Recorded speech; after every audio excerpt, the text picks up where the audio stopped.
In a recent survey, residents of Portland indicated in overwhelmingly clear numbers that they fear assault, mentally disturbed people, people on drugs when walking alone in their own neighborhoods. Not walking in downtown, it might be part of it, but just walking in any given neighborhood across the city of Portland. These are numbers that come from a survey says, from Mayor Ted Wheeler. So instead of doing something, Mayor Ted Wheeler is doing yet another study, yet another survey. It's coming back positive again. All right, let's get into it. Let's see what we got going on. This is nothing new, but I think some of these numbers you'll be like, oh, yeah, I knew it was bad, but that bad? Let's get into it. Portlanders fear assault and mentally disturbed people when walking alone. That's not good. That's not good. We know what's going on. You got a survey here, 500 people from Portland. Portlanders are afraid of being attacked and encountering people with serious mental health or drug issues when walking alone in their own neighborhoods. A recent study commissioned by Mayor Ted Wheeler's office shows mental health issues and drug addiction. Because of the proliferation of homeless encampments, those oftentimes go hand in hand, don't they?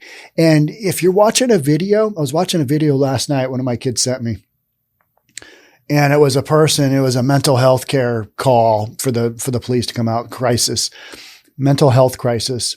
And this person was having a meltdown. Or was she? Was she just on drugs?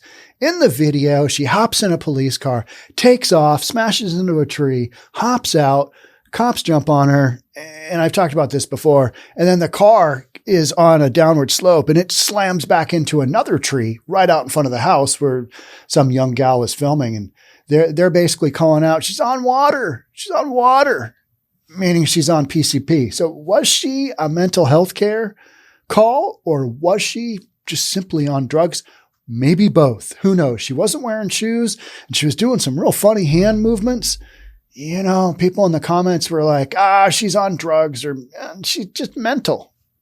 But again, maybe both. The local firm that conducted the survey, DHM Research, also concluded that most Portland residents also lack confidence that their 911 calls will be answered quickly in the event of an emergency. And in some instances, they aren't even sure who to call. Of the 500 Portlanders who completed the 12-minute questionnaire, 78% said they fear being physically assaulted while walking alone. 78%. I'm no mathematician. I'm no statistician. But 8 out of 10, that's pretty damn high. What are those other 20 thinking? What are those other 22% thinking to be? It's okay out there. I mean, we're reading the stories on the daily, but life is a gauntlet. You still got to walk it. This fear was especially high among surveyed women, 81%, and residents living east of 205, 82%. This is almost unanimous, right? I mean, this is almost just across the board. Yeah, we're not safe walking alone in our neighborhoods. How about, I wish they did one after dark. After sunset, how comfortable are you walking alone, say the last mile to your home? Do you think you'll make it? Will you make it? Of the surveyed residents, 71% also said that they were afraid of interacting with people experiencing mental health crises or drug intoxication. Those are the two major things, right? And then here's the trifecta. Some 60% said they feared gun violence. Well, somebody shoots you, you're going to be afraid of that, right? And Portland has had just some off the hook, not only murders, but shootings in general. Now, a lot of people want to say, yeah, but if you look at the statistics, Portland's right in line with the city of its size. Yeah, but not with shootings, right? Some of the statistics, okay. And a lot of that has to do with because the other cities are experiencing the same damn thing that Portland is. Some cities are, some cities aren't. There's been a general rise of crime just since the pandemic for a bunch of reasons. There's, the professionals are still arguing that one out, but you can see it and you can see how it happened. And we know it's here. And now, after a couple of years, Mayor Ted is like, okay, yeah, I guess we do have a problem. Mayor's kind of thrown his hands up. I was reading an article from Jason Rantz. He's from KTTH here in Seattle, conservative radio show. And he was talking about how our Mayor Bruce Harrell is, he kind of does what he wants and he doesn't respond to people that he doesn't want to. And we recently had a thing where we had an Uber driver, was an Uber or Lyft driver? It was a Lyft driver get murdered. And the mayor basically said, hey, you guys that drive Lyft, you're the ones that need to come up with solutions to how we can solve some of this gun violence. And everybody else is like, no, that's a law and order issue. And, public safety, get us some more cops. That's what the reasonable people are thinking, right? Yeah. So these fears are not unwarranted. In 2021, crimes against persons like assault, rape, and murder were up 11% when compared to Portland's previous 5-year average. So we know it's up. Portland Police Chief Chuck Lavelle noted in his 2021 annual report, Portland reportedly also saw a record amount of shooting incidents last year. That's the thing that I kind of focus on. All right. So all that other stuff. All right. Car theft, we know, is off the hook. You got 1,311 shooting incidences and 88 homicides, of which I think 67 or 69 were from people shooting each other. And a lot of you send me messages, send me emails saying, hey, we know down to a very small percentage of the population exactly who is responsible for this increase in crime. We just don't want to go after them. Is that true? Feels like it is. Even in Portland, where I'm reading this article about, the mayor knows there's a couple hundred convicted felons, gang members that are responsible for like 70% of all the crime going on. And so we know who they are. We don't go after them. It's interesting, isn't it? Yeah. How come? Why not? Those are some good questions to ask, aren't they? This report is difficult to read for many of us who are dedicated to public safety in the city of Portland, the chief of police read. While 2020 was a year that was unlike any other, we began 2021 with a sense of renewed hope for what's going on. Portland Police Bureau faced a $2 million deficit due to overtime costs. And that was due to the 100+ nights of Antifa and Black Lives Matter banging on the buildings in downtown and basically just wrecking everything in sight, including what's going to cost the city of Portland $2 million to get their elk statue put back up and everything kind of dialed in. They tore down a historic elk statue that had been there for, I don't know, since forever. And in their infinite wisdom, nothing says, we're really making a difference by tearing a public statue down that meant a lot to the citizens of Portland. But that's what Portland's doing. And, Mayor Ted stood there and he was like, yep, you guys are doing a great job. He stood there shoulder to shoulder with Black Lives Matter and Antifa. And then we wonder how we get in a situation where you've got this kind of nonsense going on where people are afraid of walking outside. Make that vote count, right? Even in Portland. Is Portland going to get a Republican governor? They might. That's a wild race, isn't it? They might. In the wake of record crime rates, the Bureau is also facing a serious staffing crisis. Well, you defunded the police and you made policing such a terrible job to have during the pandemic. And since then, that nobody wants to be a cop in Portland. Nobody wants to be a cop in Seattle. Those numbers are starting to come back a little bit, but it's just going to take so long to replenish those numbers.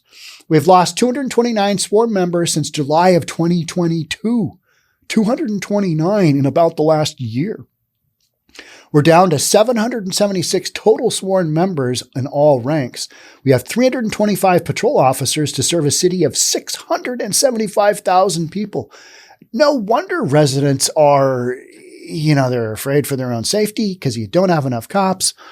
Those who commit the crimes know they're going to get away with it, so they just continually do it. Meanwhile, Mayor Ted, he's doing another survey. Survey says, you remember that? Richard Dawson on Family Feud. I was just watching a clip of that because I couldn't remember Richard's last name. I thought it was Dawson, but I also know another Richard Dawson as an adult.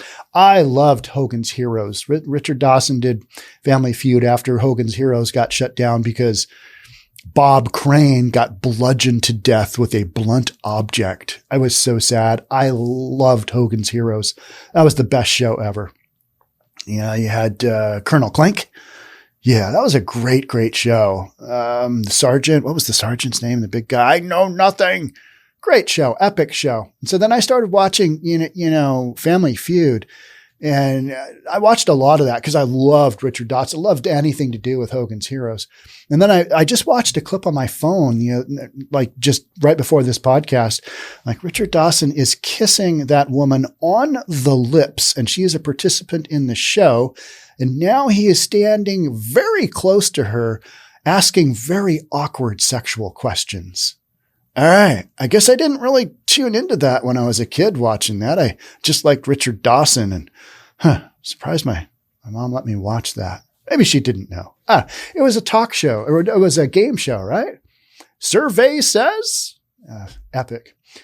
Portland Police Bureau is working quickly to hire more officers, Strauss said. However, the process has its limitations.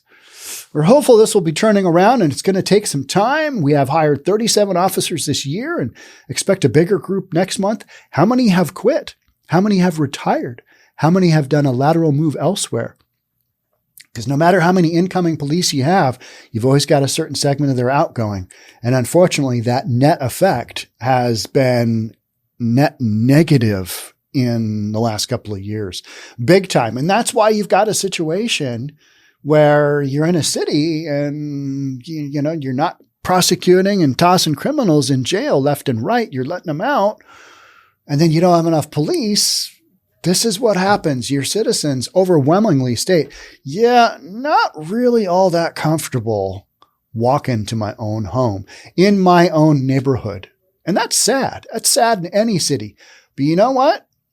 You get what you pay for, right? If you elect politicians that allow this kind of shenanigans, if you elect politicians that allow 100 nights of criminals just raging through a city, what do you expect?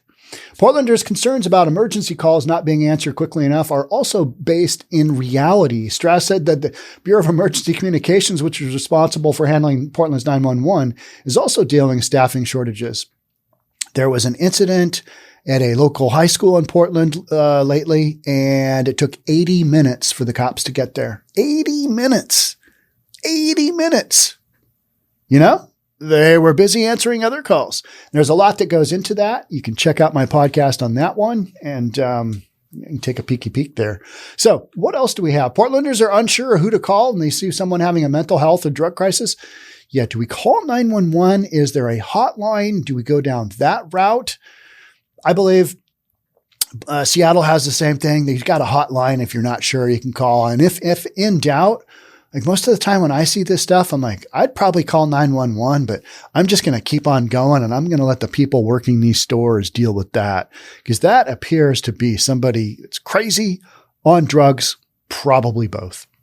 And so much of the drugs that you've got out there now, I think just literally you read the descriptions of them and you're like, wow, yeah, that makes you literally crazy when you're on it, and long term, that can't be good either. And basically what this article stated is no matter what the demographics were, most all of the residents of Portland kind of, across the board, they were all in agreement. Yeah, we're not real safe. Don't feel comfortable walking home. Don't know how long a 911 call is going to take to respond. And we also don't really know who we're supposed to call. Is it a 911 call? Is it a social worker call? Who makes that determination? That's really hard, isn't it? That's why everybody ends up just teeing up 911. And I think so many of the police departments across the United States are like, all right, we got to get some more people in here to handle these 911 calls. So many of these calls probably don't need a police officer out there. But it's that one time where you're like, nah, I just send the social worker. I mean, how many calls are you going to have that when the episode the person's having goes wildly sideways? They get a hold of a knife and, somebody ends up losing their lives. Well, we thought the unarmed social worker could probably hand this, but, oh, well, guess we're wrong. Yeah, we'll probably pay a wrongful death suit and pay out $5-10 million and just kind of keep on going instead of giving people the help that they need, right? These people shouldn't be living in a tent on the sidewalk with massive health issues and or addicted to some crazy drugs that literally make them crazy. And Portland residents would agree. So Portland, make your vote count. Maybe even make your vote count with that whole governor thing, right? You know what I'm talking about. All right. That's it for me. Thanks so much. We'll catch up on the next one. Bye for now.